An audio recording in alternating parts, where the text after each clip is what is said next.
Hello बच्चों, आज मैं आपको रोबिन क्लेन द्वारा लिखित पोएम अमांडा की एक्सप्लेनेशन समझाऊंगा। आपको ध्यान से सुनना है और जब आप ध्यान से सुनेंगे तो कोई भी क्वेश्चन फ्रेम होगा आप उसका आंसर देने में कैपेबल होंगे, इसलिए पोएम को ध्यान से सुनना है।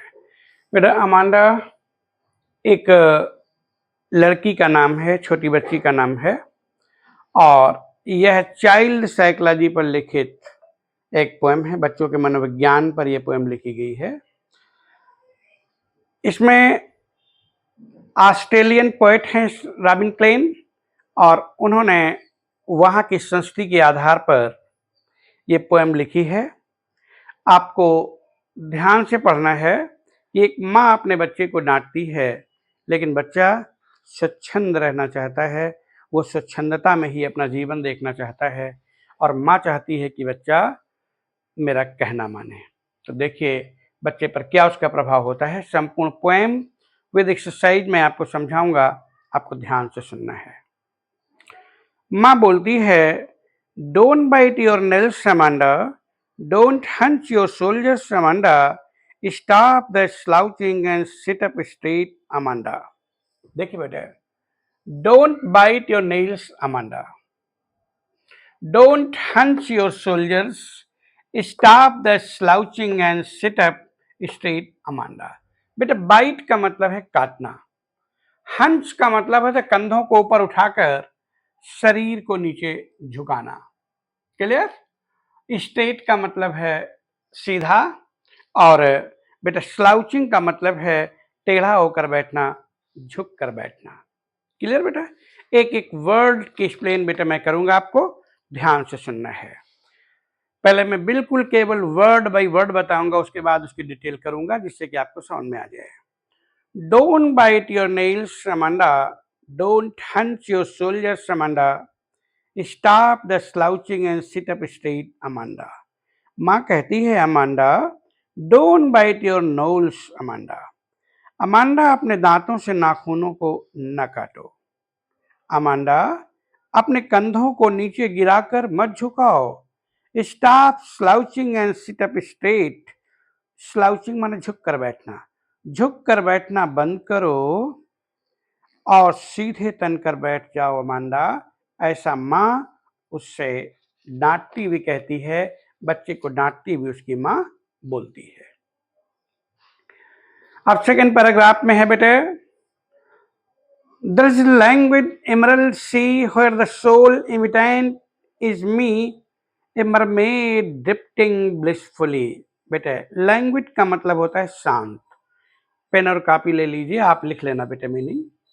एमरल्ड का मतलब हरे रंग का पन्ना, एक मोती। सोल केवल एक, इनहैबिटेंट माने ड्वेलर मतलब निवासी। मरमेल्ड का मतलब होता है जल परी, ड्रिफ्टिंग मस्ती से घूमते रहना, ब्लिसफुल आनंद में। पहले पैराग्राफ में बताया मैंने कि माँ ने कहा कि बेटे don't bite your nails Amanda, अपने नाखूनों को मत काटो। डोंट हंच योर सोल्जर्स, अपने कंधों को नीचे मत झुकाओ। सीधे तन कर बैठो अमांडा, इस तरह से वो बोलती है।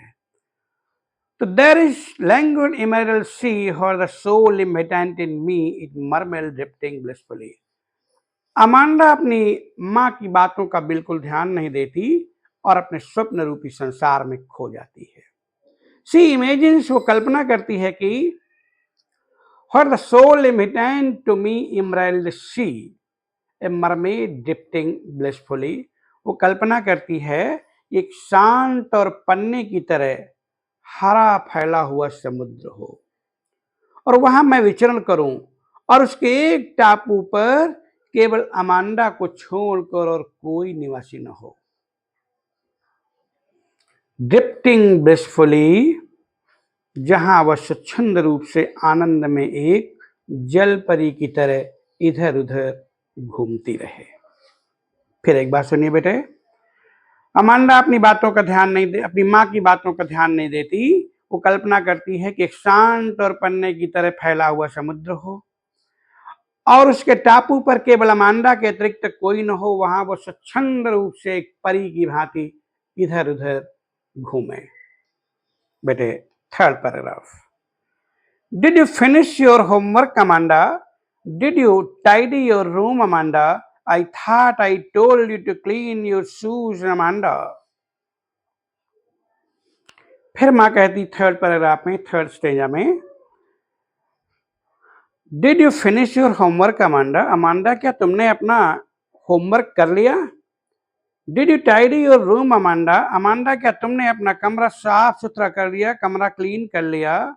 आई thought I told you to clean your shoes.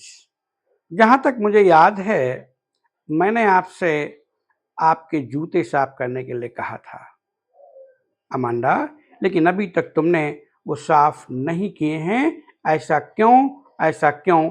माँ इस तरीके के क्वेश्चन अपनी बेटी अमांडा से करती है। फोर्थ पैराग्राफ बेटे, I am an orphan roaming the street, I pat and sharp dust with my hushed bare feet, the silence is golden the freedom is sweet. The silence is golden the freedom is sweet. मैंने quotation बताया था, freeness is the other name of happiness. A man who is free from all side is really a happy man। Amanda अपनी मां को कोई जवाब न देते हुए फिर अपने कल्पना लोक में विचरण करने लग जाती है। वो कल्पना करती है आई एम एन ऑर्फन, जैसे कि वह एक अनाथ हो, रोमिंग द स्ट्रीट, और गली गली घूम रही हो। आई पैटर्न शार्प डस्ट, अब वह अपने बिना शोर करने वाले नंगे पैरों से चलेगी। With my hushed bare foot, बिना शोर करने वाले नंगे पैरों से चलेगी। द साइलेंस इज गोल्डन, तो उसके पैर नरम धूल पर डिजाइनदार नमूने बनाते चलेंगे। द साइलेंस इज गोल्डन, उसे अनुभव होता है शांति बहुत अच्छी है, स्वर्णमयी है, स्वर्गिक है। द फ्रीडम इज स्वीट, और स्वतंत्रता मधुर है। क्लियर बेटे? अब देखिए बेटा fifth paragraph, don't eat that chocolate Amanda, remember your acne Amanda, will you please look at me when I am speaking to you Amanda. Don't eat that chocolate Amanda. Amanda की माँ उसको निर्देश देते हुए कहती है कि चॉकलेट न खाओ Amanda. Remember your acne Amanda, acne का मतलब मुंह पर मुहासे निकल आना। अमांडा अपने मुहासों का ध्यान रखो, ध्यान रखो कि तुम्हारे मुंह पर मुहासे निकल आए हैं। Will you please look at मी, जब मैं तुमसे बात कर रही हूं तो क्या तुम मेरी तरफ देखोगी अमांडा। इस तरीके की बात माँ अपने बच्चे से कहती है। सिक्स्थ पैराग्राफ बेटे, I M Rapunzel, I have not a care, life in a tower in tranquil and rare, I will certainly never let down my bright hair। फिर से अमांडा अपने कल्पना लोक में विचरना शुरू कर देती है। वह कल्पना करती है कि वह रपुंजल है।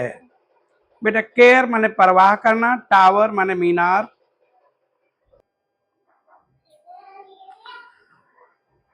कहती है आम Rapunzel, I have not a care, life in a tower in triangle and air, I will certainly never let down my bright hair. कहती है वो रपुंजल है और किसी की भी परवाह नहीं करती। आई हैव नॉट अ केयर, किसी की परवाह नहीं करती। वह रपुंजल की तरह एक मीनार में शांत और दुर्लभ है। Life in tower tranquil and rare. Tranquil का मतलब शांत, रेयर का मतलब दुर्लभ है। I will certainly never let down my head bare, वो प्रतिज्ञा करती है कि वो कभी भी वह अपने चमकीले बालों की शान को नहीं खोएगी, अर्थात वो घर के काम करके अपने शरीर को उस तरह से नहीं बनाएगी जैसे काम करने वाले लोग होते हैं। वह एक परी की भांति रहेगी और परी की भांति ही व्यवहार करेगी। Next paragraph, Stop the sulking at once, Amanda. You are always so moody, Amanda. Anyone would think that I nagged at you, Amanda. फिर अमांडा की माँ उससे कहती है, stop the sulking at once, कि वह उदास दिखाई देना तुरंत बंद कर दे। हमेशा निराश उदास उदास उसे नहीं रहना चाहिए। You are always so moody, माँ कहती है वह सदैव ही बहुत मूडी, मूडी का मतलब अस्थिर दिमाग वाली है। Anyone would think that I nagged at you, ऐसा उदास चेहरा देखकर कोई भी उसकी माँ पर आरोप लगा सकता है, आई नेग्ड एट यू अमांडा, कि वो हमेशा ही अमांडा को तंग करती रहती है। कहती उदास तुम रहती हो और लोग मेरे ऊपर आरोप लगाएंगे कि माँ उनको तंग करती रहती है। देखिए बेटा इस पोएम की central idea, Amanda is a poem of child psychology. The poem tells us about, poem नहीं बेटा यहाँ पर पोएट होगा। The poet tells us about a little girl who wants freedom from all restrictions and dreams to lead a life mermaid। कह रहे हैं ये एक चाइल्ड साइकोलॉजी की कहानी है। कवि कहता है कि एक छोटी बच्ची जो सभी ओर से स्वतंत्र रहना चाहती है और वह एक जल परी के भांति अपना जीवन व्यतीत करना चाहती है। In the emerald sea where she is only inhabited, और वह समुद्र में उस स्थान पर, उस टापू पर रहना चाहती है जहां पर कि वह केवल अकेली हो और कोई न हो। The poet points that parents must give some freedom to growing children.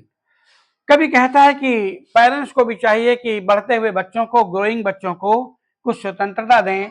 Constant scolding, लगातार डांटना, may adversely affect a child's development, लगातार डांटना एक बच्चे के विकास को अवरुद्ध कर सकता है, इसलिए बच्चों को भी कुछ स्वतंत्रता देनी चाहिए। बेटा पोएटिक डिवाइस देखिए इसकी, राइम स्कीम ए बी ए, मैं कई बार समझा चुका हूं किस तरह निकाली जाती राइम स्कीम। ए बी ए के क्रम में है, आप पढ़ेंगे समझ में आ जाएगा, सभी पोएम देखा होगा। एलिट्रेशन मैंने बोला, same consonant sound, same consonant sound, slouching, sit, और इस तरीके से और भी वर्ड आए हुए हैं पोएम में, you can find out them, आप उनको समझ सकते हैं। मेटाफर यानी जहां पर लाइक और एज के बिना तुलना की जाए, सिमिली का अपोजिट होता है, लाइक और एज के बिना तुलना की जाए उसे हम मेटाफर बोलते हैं। रेपिटेशन, इस पोएम में बार बार पुनरुक्ति प्रकाश, जिसको हिंदी में अलंकार कहते हैं, पुनरुक्ति प्रकाश, यदि अमांडा इस पोएम में बार बार आया है, इसलिए रेपिटेशन में अमांडा है। इमेजरी, आई एम रिपंजल, वो एक कल्पना करती है कि मैं रिपंजल हूँ, मैं अनाथ हूँ, इस तरीके की बात में ऐसा दिखाया गया है कि वह मानो एक मानवीकरण, रिपंजल कल्पना कर रही है, इसलिए यहाँ पर बेटे इमेजरी है। अब देखिए बेटे एनसीईआरटी फोल्डर क्या बोलता है। एनसीईआरटी फोल्डर के प्रत्येक क्वेश्चन को देखिए, how do you think Amanda is, how do you know this. कह रहे हैं how do you think Amanda is, how do you know this. Amanda seems to be a teenager, this is so because she had pimples on her face as teenagers usually have them on their faces. She is a school-going girl as she is asked by her mother to finish her homework. Next question. Who do you think is speaking to her? कौन उससे बात कर रहा है? One of the parents or her mother is speaking to her. Her mother is speaking to her. Only a mother gives such instruction to her daughter. Why are stanzas 2, 4 and 6 given in parentheses? Stanza 2, 4 and 6 are given in parentheses as a contrast. They represent the imagery and dreamy world of Amanda. Way represent करते हैं Amanda के काल्पनिक और स्वप्न वाले संसार को। She images herself as a mermaid in stanza 2. Stanza 2 में मरमेड की कल्पना करती है, एन आर्फन स्टेंजा 4, और स्टेंजा 4 में आर्फन की इमेजिन करती है और 4 में रिपंजिल एट द 6th स्टेंजा और उसके बाद में रिपंजिल महसूस करती है। Who is the speaker of stanza 2, 4 and 6? You know it clear? Stanza 2, 4 and 6, इनका उत्तर 2, 4 और 6, 1, 3, 5 में आपको समझ लेना है। 1, 3, 5 में उसकी मदर क्वेश्चन करती है और 2, 4, 6 में अमांडा आंसर करती है। What would Amanda do if she were a mermaid? Amanda क्या करती? Amanda imagines herself being a mermaid. Being a mermaid, she would be the only inhabitant of an island in the Emerald Sea. बेटा, next question: Is Amanda an orphan? Why does she say so? No, Amanda is not orphan. She imagines herself as an orphan. She hates being confined in the four walls of her house. Do you know the story of Rapunzel? Why does she want to be Rapunzel? क्या आप रिपंजल की कहानी जानते हैं? तो आपको बेटा इसका ये लिखना, रिपंजल वाज ए ब्यूटीफुल फेरी। रिपंजल एक सुंदर परी थी। She was constantly nagged by her mother. लगातार उसकी माँ के द्वारा उसे टोका जाता था। She would escape herself into a tower, लेकिन वह बचते हुए एक टावर पर पहुंच जाती थी। बाकी अपने तरफ से आप लिख सकते हैं बेटे। What does the girl yearn for? Amanda values freedom as the greatest virtue in the world. She hates to receive instructions from her mother. She wants to lead her own kind of life. Read the last stanza. Do you think Amanda is sulking and is moody? ये इसको बेटे अपने आप में आपको लिखना है। अपने आप इसको लिख सकते हैं। सारी पोएम की मैंने एक एक लाइन, एक एक वर्ड की व्याख्या समझा दी है। फिर भी अगर कोई प्रॉब्लम है तो आप मुझसे कमेंट बॉक्स में कमेंट करके पूछ सकते हैं। Thank you. अगर वीडियो अच्छा लगा हो तो लाइक, शेयर और सब्सक्राइब करें।